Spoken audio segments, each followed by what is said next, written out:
PCV wall. मुख्तलिफ गाड़ी में मुख्तलिफ लोकेशन होती है, लेकिन काम तकरीबन सेम है। अब ये होंडा गाड़ी है, इसका PCV वॉल यहाँ पर लोकेट है, ठीक है। ये वॉल है, ये टूट चुका है, ये ख़राब हो चुका है। जब ये वॉल टूटता है तो उसका नुकसान ये होता है कि गाड़ी के यहाँ से स्मोक स्टार्ट हो जाता है, या एग्जॉस्ट वाली साइड से काफ़ी स्मोक स्टार्ट होता है, क्योंकि ट्रैक ये होता है जो इंजन के अंदर जो गैसेस होती हैं उनको इनटेक मैनिफोल्ड के ज़रिए बाहर निकालना और दोबारा इसको यूज़ करना।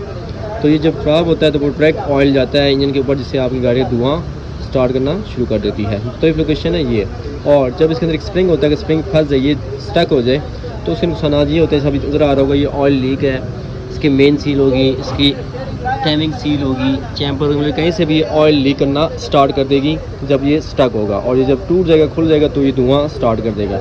तो तकरीबन तमाम मॉडलों में सेम ही है इसका PCV वॉल का काम, और लोकेशन से मुख्तलिफ है। तो जब भी आप PCV वॉल चेंज करें या चेक करें, आपने हर 40,000 किलोमीटर के बाद, 50,000 के बाद इसको साफ़ करना है या इसको चेंज करना है।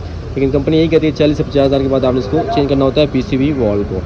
तो अपनी गाड़ी की जब भी ट्यूनिंग करें, लाजमी PCV वॉल चेक करें, खराब है तो क्लीन करें, क्लीन होने वाला है। और अगर बिल्कुल टूट चुके हैं, डैमेज है, फिर आप इसको रिप्लेस करें ताकि दोबारा मसला ना आए। If you are watching from outside Pakistan, let me know the comment. Don't forget to like, share, subscribe. अल्लाह हाफिज़।